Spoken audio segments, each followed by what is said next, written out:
In the last 2 years of my life, I found myself pulling over in front of random churches during sunrise, crying. I was up all night, emotional, tired, spent, broken, hopeless. I wanted to go into the churches, but I didn't.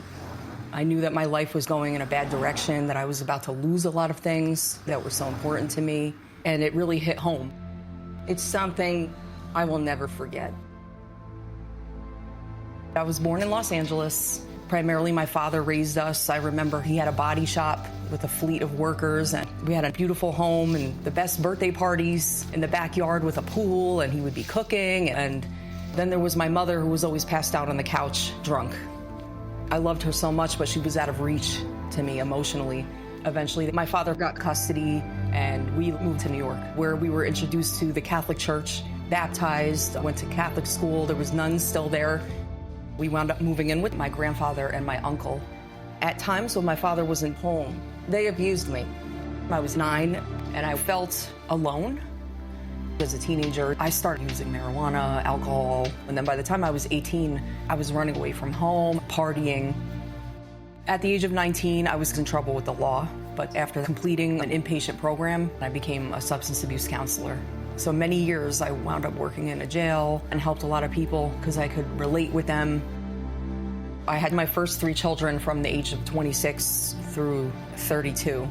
I wound up leaving the substance abuse field, met my husband. I had 2 more children, but he started drinking very heavily, cheating, and trying to force me to convert to Islam. I definitely knew that this relationship was going nowhere, and I needed to separate from him. So at the age of 35, I was a single mother raising 5 children by myself. I started school at that time, and I wound up going on Adderall as a prescription to help me with my studies. I had to finish my degree, take care of the kids, the house, but the prescription eventually got the best of me. I wasn't taking care of my children the way that I used to. I was letting laundry pile up. I stopped taking care of the house. I just gave up on everything, and I knew that there was no way out. I eventually wound up losing the kids. They were placed in the foster care system until I could get my act together. I was arrested. I also found out I was pregnant when I was incarcerated. And I was just shocked because I just had my children taken, and here I am pregnant again. At that point, I was offered a substance abuse program. So every day I would just kind of read the paper, and this one day I saw an article about a pregnancy center in Scranton, and I never forgot about it. I actually wrote it down. I said, you know what, maybe I'll be there one day.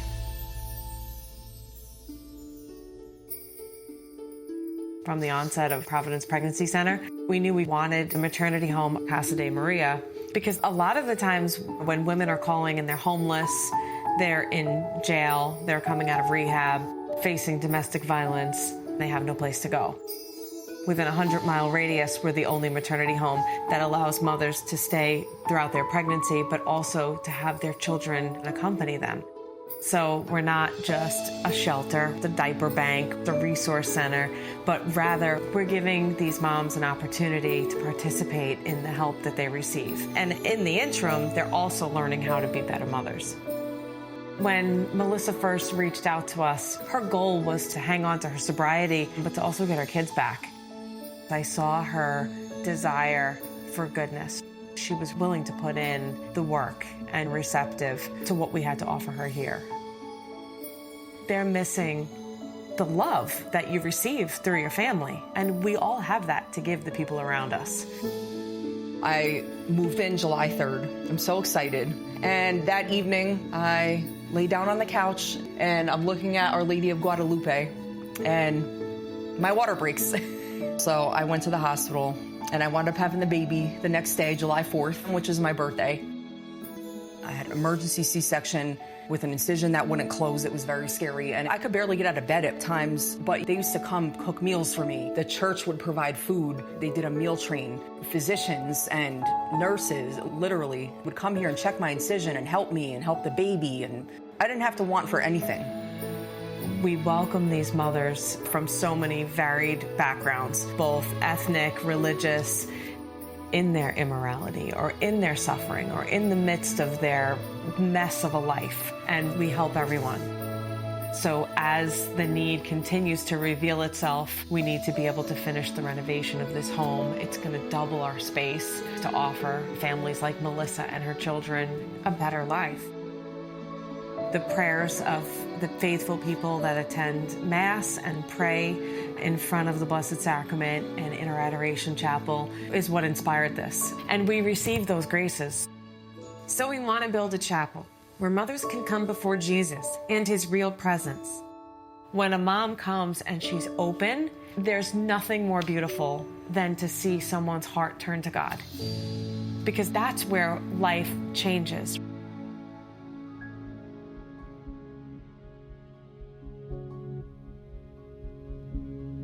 While I was in Casa de Maria, they helped me get my children back and reside with me there. And that's all I cared about. For once, I finally felt at peace. I felt safe. I felt cared for. I think that the double standards that I experienced with some of the men in my life pulled me away from God more so.